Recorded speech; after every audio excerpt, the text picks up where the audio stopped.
May we unfold the meaning of the Tathagata's truth.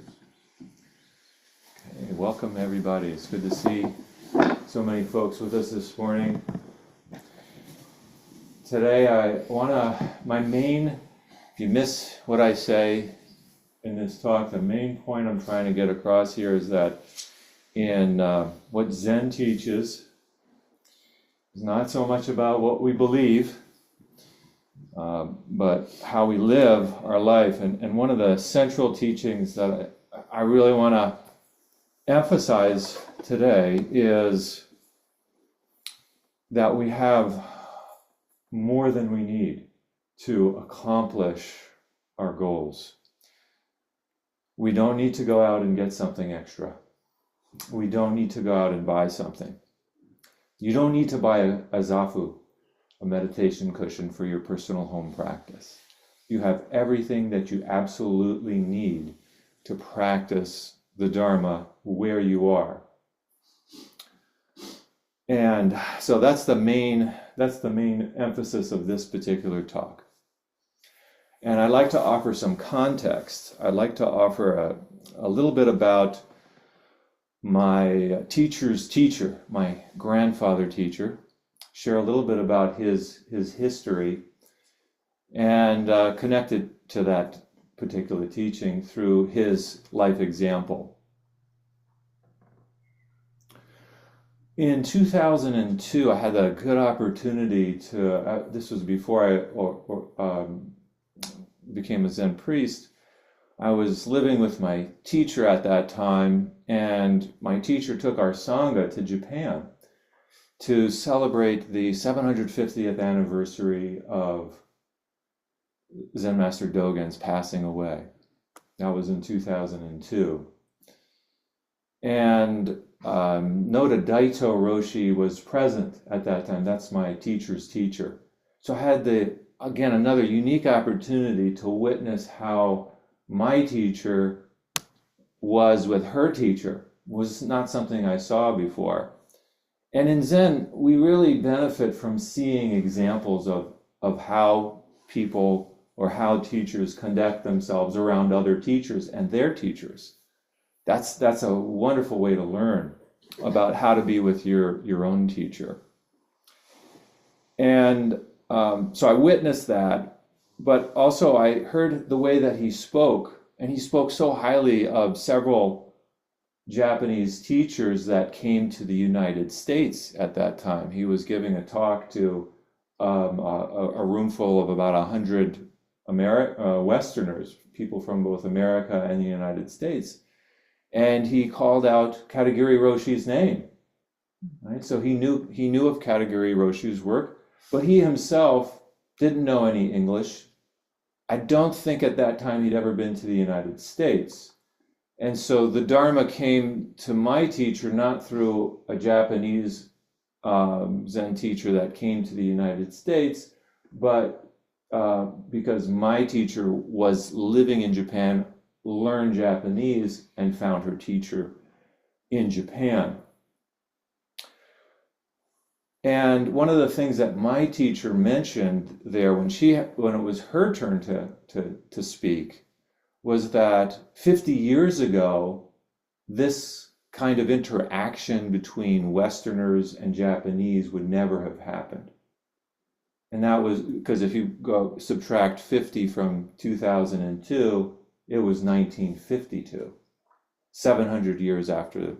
That's when they would have done that ceremony previously. So these ceremonies for marking Dogen's memorial or Zen Master Keizan's memorial, they only happen now every 50 years. So maybe you get one chance in a lifetime to do them or to be a part of them. And they really pull out all the stops in Japan for these special ceremonies. And if you think back to 1952, what was going on in the world at that time? Japan was just coming out of World War II, and they were in a reconstruction process. And so there was very little interaction at that time of Westerners that had contact with with Buddhism, or Zen Buddhism in particular, maybe some scholars here and there, but certainly not to the extent that we see it today. And so it's in large part thanks to post-World War II that we Westerners have been able to benefit from teachings within Zen Buddhism. And I can't help but continue to return to studying some of these teachers and how they lived their life, and use Zen teachings to help them as an example for us also to learn from. So in the case of Noda Daito Roshi, his family were pre-World War II. They moved to Manchuria. And I'm just learning some of this history now. My teacher had told me this many years ago, and I didn't quite grasp the scope of what that meant then, that his family had resided in Manchuria. So if you know a little bit of world history, this was a big movement on the part of the Japanese in its process of becoming a world empire. They colonized a chunk of China called Manchuria. And one of the things that they did in that process of colonization, as a means to maintain and stabilize that land area, I don't know if conscript is the right word, but many poor rural tenant farmers were encouraged, or maybe conscripted in some sense, to go to Manchuria to live, because there was a crisis going on in Japan at that time amongst the rural tenant farmers. They were very poor, and I don't know the extent of that particular, what was happening at that time pre-World War II, to understand the scope of it. It's something that I'm interested in and in the process of learning at present. But in any case, his family, his mother and father, they made the decision to move from Japan, where they were in a poor mountainous region of Japan. Well, that's not saying a lot, because all of Japan is mountainous. But they literally lived on the side of a mountain. And that's not the case for much of Japan. Not many people do that.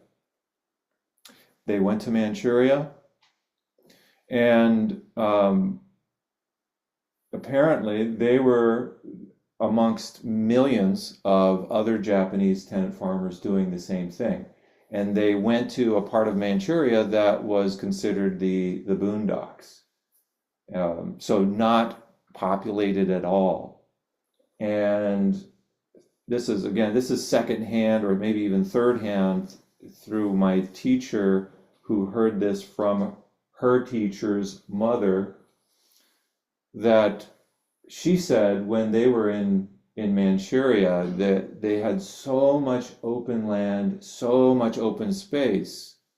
And you can imagine from a Japanese perspective, where the population was highly dense, how that would have been to people coming to an area where there's hardly any people anywhere. And she said it was so underpopulated that you could ride for miles naked on a horse and nobody would see you.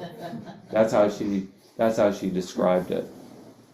And that's, again, this is third hand, so hopefully that's accurate. The other thing is to keep in mind that the historical context is that Japan, pre-World War II, saw itself as a rising world power. And it was doing exactly what European, and it was learning from European and America how to do that. How do you do that? You take over another land. They were following suit. Well, America could do it. The Europeans, they're colonizing Africa. Why don't we do it? That's how you do it, right? So, sometimes people get a little bit like, can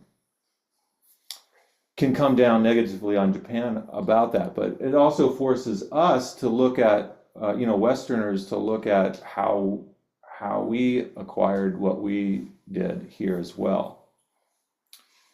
And Japan was just doing the same thing, although ultimately they ended up losing Manchuria. After World War II, when they lost the war, Daito Roshi's family they were forced back to Japan. So they were probably, again, I'm going to ask my teacher more about this, but they were probably living in Manchuria maybe a decade or so. And Noda Daito Roshi was probably around 4 years old when they returned to, 4, 5, 6 years old when they returned to Japan. And they returned to Japan with absolutely nothing but the shirts on their backs. And they had to figure out how to make a living. Right there, that's something like, how do you do that? You left everything with this desire to make your way in a foreign country. And then after a decade or more of time, putting your roots down in this new space, thinking you're going to be safe and protected and have the backing of your nation, well, then you lose it all. And then you're forced back to where you started. And all they had then was this land that wasn't growing very much and the shirts on their back. And Daito Roshi was the oldest of 5 children. So his parents had 5 children, and they were so poor they couldn't bring up the fifth child. He was sent to the United States, and an American family apparently brought him up. And Daito Roshi, being the oldest, the oldest of 5, he had a lot of responsibility to take care of his siblings.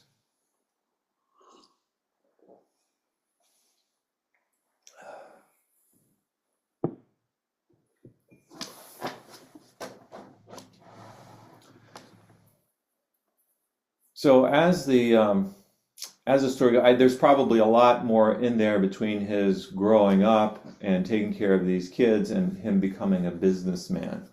So in his early 20s, he was self-educated, he studied acupuncture, and he had just begun a practice of acupuncture by the time he was in his maybe mid-20s, early 20s is my guess.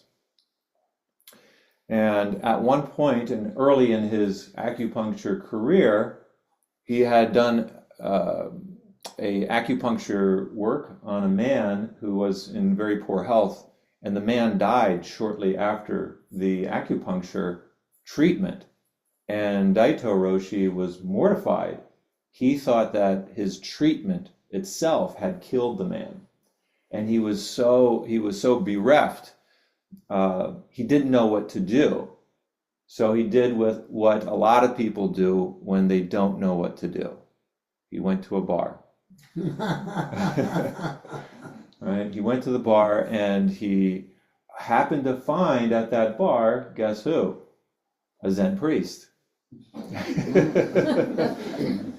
And the priest happened to be Daishun Shimbi Daosho, whom I talked about last month. And he sat down next to that priest, and he started telling him his problems, and he started drinking his sake.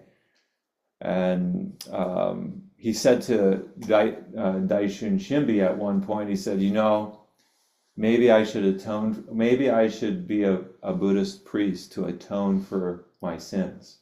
That's how he was thinking at that time, because he didn't know whether he thought that man had truly died because of him.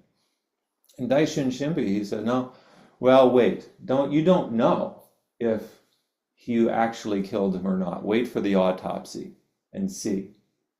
So he did, and the autopsy turned out to be other reasons for the man's death. So it exonerated Noda Daito Roshi from his feelings, yet he said, that was the kick in the pants that I needed in order to get on the path, right? In order to take my life, to do what I needed to do, I needed to feel that sense of urgency. I felt it. I got the message from the universe, and now, I mean, these are my words, but he got the message that this is the path that he needed to do. And so he did it, even though he was exonerated, right? A lot of people would think, okay, I don't have to worry about this anymore. I'll go back to life as usual. It's kind of like COVID, right? We experienced some serious isolation during COVID, some serious time for reflection during COVID. We had to reorganize the way that we did our life. A lot of things went online. We had to think seriously whether we wanted to continue the work that we were doing or not, or if we could find something else more viable. And then COVID, the window on that closed, and a lot of people just went back to life as usual. But some people took that COVID message really seriously, and they changed the way they did things. So it's totally applicable for us today too. When we have a period where we're really up against the fire, that can help clarify for us our values, what we really are about, what we want to do. So it's just something to think about. It's helpful. I think it can be helpful for us to think back about how things were during COVID. And if we could live differently, how would we do that? In any case, Daito Roshi, he said that was the kick in the pants that I needed to get on the path. And so he resumed his connection with Daishin Shinbi, and he began training. He went to the head temple of Soto Zen in Japan, Eiheiji. He practiced there maybe for a couple of years between there and I believe it was Zuioji. He practiced there and did the training that he needed to do. And then he came back. So most priests in Japan these days are sons of a father who was a priest. And over the past 2 centuries, since the Meiji Restoration period in 1868, priests were forced to take families and then encouraged strongly, almost through force, to pass the lineage on to their son. Because if they did not do that, the whole family would lose their place of residence, which was the temple. A Buddhist temple doesn't belong to a priest. It belongs to the wider community. And the only way a priest could stay at the temple is the only way a family could stay at the temple is if there was a priest that was a member of the family. And so if the priest didn't make their son, or in some cases, rare cases, a daughter, their successor, the family, including the wife, would have to move out. And so there was a lot of pressure, in other words. But Daito Roshi was different in that sense, because he didn't have a temple to go back to. His parents were not priests. They were poor tenant farmers. And they had a piece of land on the side of a mountain where they lived. So when he returned from his training, he went back to the side of a mountain, and he came back to a dilapidated house that was falling in on itself. And he told us a story during one of my teacher's ceremonies, and he came to the United States. He said, the house was falling in on itself. And I was so afraid that a wall would cave in on me while I was sleeping that I dug a hole in the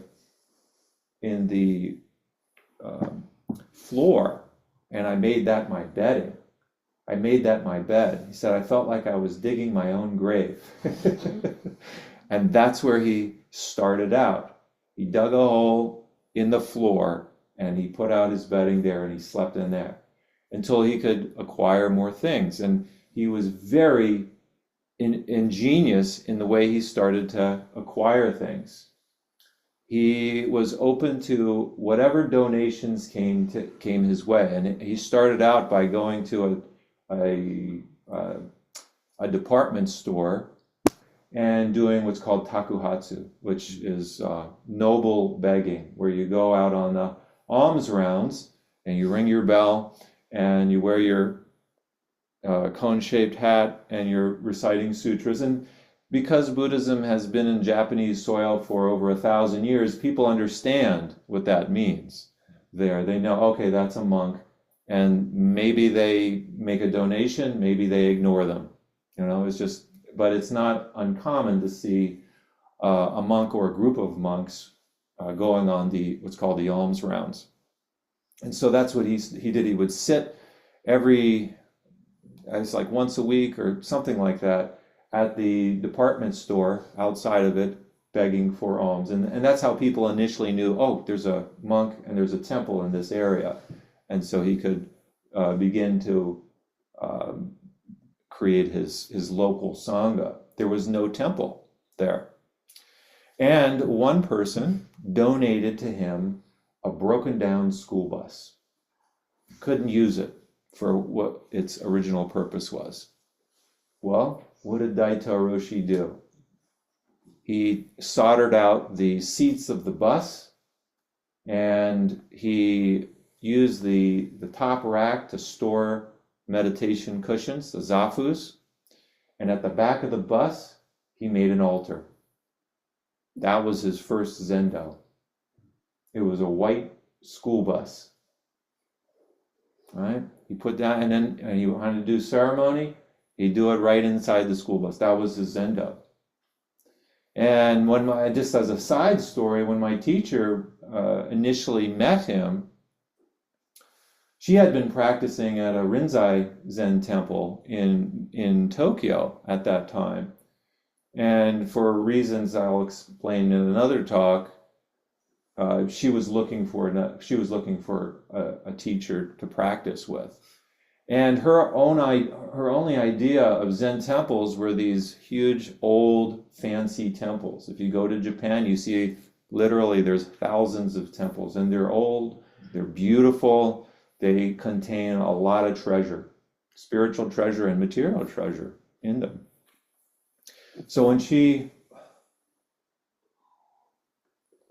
initially went to who was going to be her teacher's temple, she saw a white school bus on this mountainside, and she peered into the window of it and saw an altar with Bodhidharma at the back of it and zafus on the top rows. That's what she saw. And it dawned on her that you don't need to have a fancy temple to practice in. All you need is a sincere heart. Right? And this goes back to Noda Daito Roshi saying, Hobo Kori Dojo. Right where you walk. Hobo. Right? Walking. Kore, that place is your dojo, is your practice place. Where you walk is where you practice. That's your temple, your dojo. It doesn't have to be a special place. And he lived that. Here he had acquired a school bus, and that he made into his temple, his initial zendo. Then, if that wasn't enough, there was at the foot of the mountain was a soy sauce factory, and they had discarded old soy sauce vats. After the soy sauce vat gets to be a certain age, it's not usable anymore to make soy sauce. But they had these vats were large wooden planks. They were comprised of large wooden planks. And he asked the people there, could I use this wood? And they, of course, were trying to get rid of it. He said, it's garbage. You can use it. So he carried the planks, these heavy wooden planks, up the mountain one by one at first. And he created huts. And when I was there, I visited Kappa Dojo. I visited there. And sure enough, when I went there, there was about 8 or 10 of these huts. I think he got rid of most of them now. But that was where my teacher lived for the first 15 months of her practice. When she went to ordain with him, that was where she was going to live. It was like a kuti, a circular, a small circular little hut, 6 foot diameter, with a braided circular rug at the bottom, with a concrete base, braided rug over top. He cut out a door and a window out of this converted soy sauce vat, and he made a roof to go on, a simple tin roof to go on top. And my teacher, she dug her own bathroom. She dug her own latrine when she was in there. So that was the start of his residence. As he continued to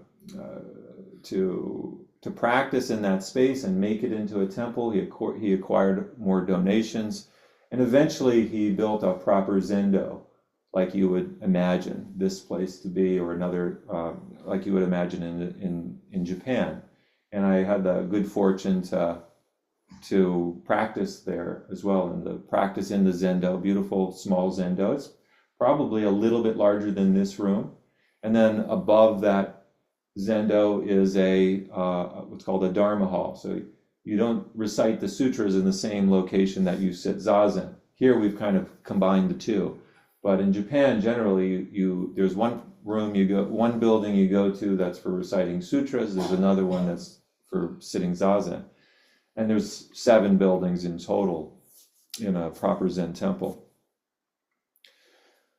So he acquired, and over time he acquired the donations needed to make those buildings, to also build a school.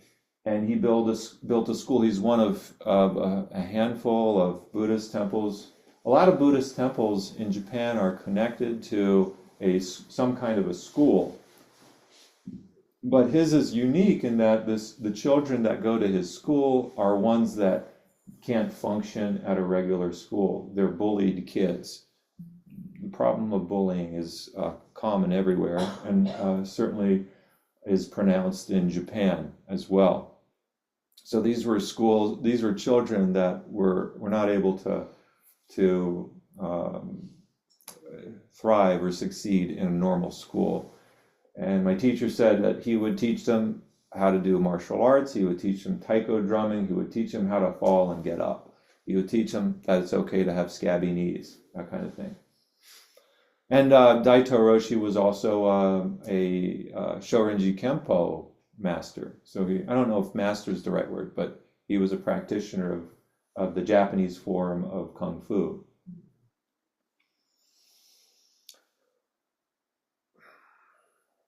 The name Daito Roshi itself, Dai, that's where the Dai from my name comes from, and my teacher's name, means great, and To means flame. And the name of his temple is Kappa Dojo. And for those of you who know a little bit about Japanese folklore, it has a double meaning. Kappa is the name of a mythological sea creature, and we're looking at some videos about the Kappa a couple of days ago here. But they're these funny looking creatures. They're like part turtle, part frog, part bird. They have a beak, and they have this like a bowl for a head, where the bowl carries water. And they're kind of this trickster type creature. And so parents may say to their kids, watch out, if you go down to the river, the Kappas live down there, so don't get too close to the water. You don't want to get pulled in by them. All right, so they have that kind of reputation. But if you see a Kappa, you could also, they're said to be very powerful, and you can gain their power. How do you gain their power? Guess how? Actually, tricking them. The bowl filled with water, if the bowl gets emptied, then they lose all their powers. And you could empty their bowl by bowing to them. If you bow to a Kappa, they have to bow back to you. and then the water drips out of their head. So they lose their power, and then they're under your control. They can be your servant in some way, kind of like the elves in Harry Potter. You know, you get, what was his name? What was that elf's name? Dobby. Dobby, yeah, Dobby the house elf. If you free them, they'll work for you. So today, and I went to Kappa Dojo. The second meaning of Kappa, actually, if you look at the Chinese characters themselves, it's also a play with words too. The first kanji is for katsu. And for those of you familiar with the Rinzai Zen tradition, that's a famous word, which means it's the shout of Zen Master Rinzai. Zen Master Rinzai was the teacher who was famous for enlightening his students by shouting at them and just yelling "Kats." So if a student was doing something delusional, "Kats," he would use "Kats," wake him up. So that's the first character, Kats.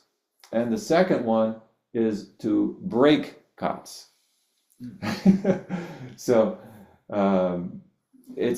and when my teachers, Rinzai Zen Master, saw the name of the temple, he said, there was some tension there. You could tell that he didn't like it. Because it's kind of an affront to the Rinzai school. It's like breaking what Master Rinzai did to wake people up. Today, he has an extensive garden. So he turned that soil into something productive. He has a really extensive, people go there to farm. And he has a cafe that he's built on it too, as another source of revenue. So he's managed to make lemonade out of lemons. And he's extraordinarily resourceful.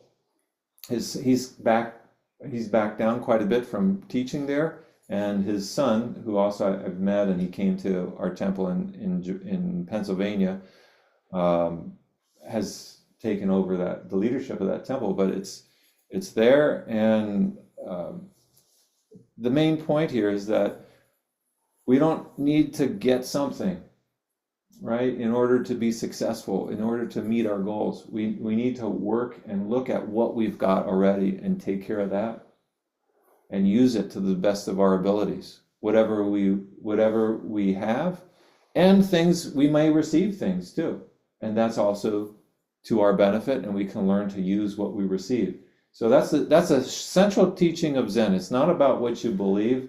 It's about learning to see that you have everything that you need in order to be successful at what you want to do, whether it's Zen practice or something else. Right? We're not all meant to be Zen Buddhist priests and make temples, but the principle still applies in other parts of our life. Right? Just as Noda Daito Roshi, he used this.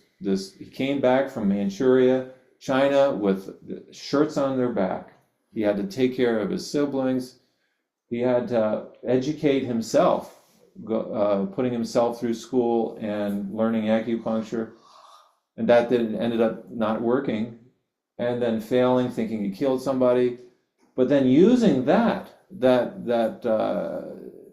sense of remorse. That sense of remorse is very powerful, and that's one of the three gates that my teacher says is a gateway to Zen practice. Remorsefulness is one of them, right? We've done something that we regret, even if it's not, like in Daito Roshi's case, he actually was exonerated from that. But still, remorsefulness, repentance, that is a deep gateway into practice. It gets ourselves clearer on what our mission is. So whatever your mission is in life, get clear about it. Get clear what your mission is, and then know that you have what it takes to accomplish it. Look at what you got. That's what we do. If you want to know where your treasure is, that's what my teacher would say, you got to roll up your sleeves and dig into your trash. And that's the garbage. Right, and that's the symbol for Buddhism as well. The lotus doesn't bloom outside of the mud that's underneath. And all of us have plenty of mud to work with. You don't need more mud. You just need to work with that mud and face it head on. Right? That's our practice. And when we sit in Zazen, guess what happens? That mud kind of sometimes smacks us in the, we get a muddy face. And if you sit for a session like we're doing next month, you'll really get to see that mud come up. And that's a good thing. We want the mud. We want to know what our mud is. Those are our resources. That's the raw material we have to work with. All right. So don't be afraid of losing everything. You still have more than you think. Thank you. Thank you, Dad.